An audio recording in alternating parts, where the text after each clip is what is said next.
Here are 3 signs God will use to show a woman she has found her Boaz. Number 1, a man could be your Boaz if he is treating you better than you deserve. In Ruth chapter 1, we learn that Naomi and her husband travel to the land of Moab, and when they're there, one of their sons marries Ruth, but then all the males in the family die. One thing leads to another, and eventually Naomi and Ruth head back to Bethlehem in need of some serious help. Boaz then sees Ruth and intervenes on her behalf. He offers her protection, food that she needs, and allows her to work in his fields when really he didn't have to do that. Ruth is then overwhelmed by Boaz's kindness. Let's pick up the story in Ruth chapter 2, starting in verse 10 and going through verse 13. It states, "Then she fell on her face, bowing to the ground, and said to him, 'Why have I found favor in your eyes, that you should take notice of me, since I am a foreigner?' But Boaz answered her, 'All that you have done for your mother-in-law since the death of your husband has been fully told to me, and how you left your father and mother and your native land, and came to a people that you did not know before.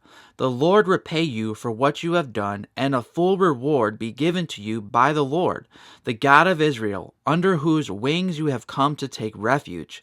Then she said, 'I have found favor in your eyes, my Lord, for you have comforted me and spoken kindly to your servant, though I am not one of your servants.'" Here Boaz shows that he actually has a higher view of her than she has of herself. She just sees herself as a widowed foreigner who doesn't even deserve the kindness of one of his servants. But Boaz sees Ruth for her inner character, her strong work ethic, and for her loyalty. In other words, Boaz doesn't focus on her flaws, but rather he focuses on her gifts and potential. Likewise, when God brings the man he wants you to marry into your life, this man will value you for who God has made you to be. He'll treat you with respect, and he won't focus on your flaws. He will even treat you better than you deserve, because as we all know, we all have flaws.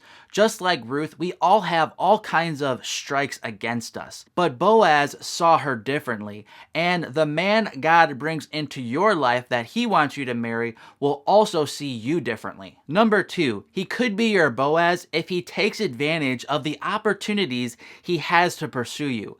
I really like Boaz because he seems like the type of guy who takes charge and does the right thing when he has the opportunity. When he sees Ruth working in his field, he doesn't pray about it for 3 months to consider if he should help her. He doesn't overthink the opportunity that he has right in front of him. And from everything that we're given in the story, it doesn't seem that at this point Boaz has a motive of marrying Ruth. He's just being a godly man, and he sees a sister in need. Notice the chain of events we see unfold in Ruth chapter 2, starting in verse 3. It states, "So she set out and went and gleaned in the field after the reapers, and she happened to come to the part of the field belonging to Boaz." I love the phrase, "she happened to come to the part of the field belonging to Boaz." Did this really just happen?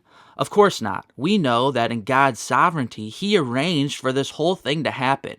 When we read later in Ruth chapter 4, verses 21 through 22, we see that Ruth and Boaz were actually the great-grandparents of King David, whose lineage God used to bring Jesus into the world. So we know this first little meeting between Boaz and Ruth was anything but an accident.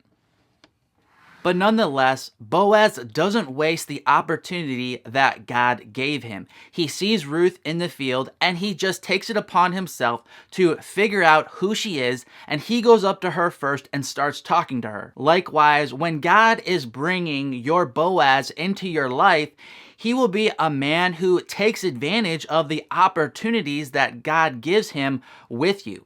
If he's a man who passively lets all the opportunities pass him by, then this is a sign this is not the man God has for you. Number 3, he could be your Boaz if he seeks to honor the Lord on the path to pursuing marriage with you. So, not every godly man you meet is going to turn out to be your Boaz. However, if you sense a man is not godly and is not seeking to honor the Lord, this is a sign he is not your Boaz. Notice that throughout the story, Boaz is careful to pursue Ruth in the right way.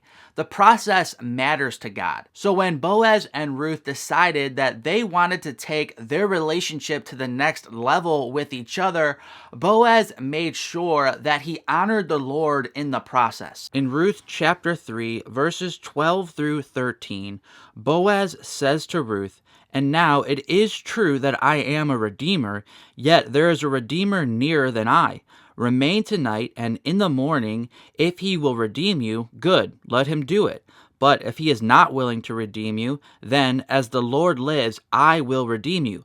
Lie down until the morning." Boaz could have gotten all excited and let his passions for Ruth overtake him. He could have ignored God's laws at that time and decided that as long as he loved Ruth, that's all that really mattered. That's not all that matters to God, though. Just because a man and woman love each other does not give them an excuse to ignore God's laws. Sadly, so many men try to use their love for a woman these days as justification to pressure her into having premarital sex. Many men want the perks of marriage without the commitment of marriage. But notice the care Boaz took to make sure he pursued Ruth God's way. In Ruth chapter 4, in verse 13, we also see Boaz respecting the process. It states, "So Boaz took Ruth, and she became his wife, and he went into her, and the Lord gave her conception, and she bore a son." Boaz respected God's order of things. He married Ruth first before acting like they were married. He respected the process. He wanted to be with her, but more than that, he wanted to honor the Lord. When God brings your Boaz into your life, he won't be a perfect man, but he will be a man who desires to love and obey God first and foremost in his life. Next week, I plan on releasing the video called 3 Signs God is Revealing Your Ruth. So if you want to be a part of the conversation we'll be having around that video when I post it next week, make sure you tap the subscribe button and the bell so YouTube will let you know when I post a new video. I'm Mark from ApplyGodsWord.com. I really hope this was helpful to you. Until next time, God bless.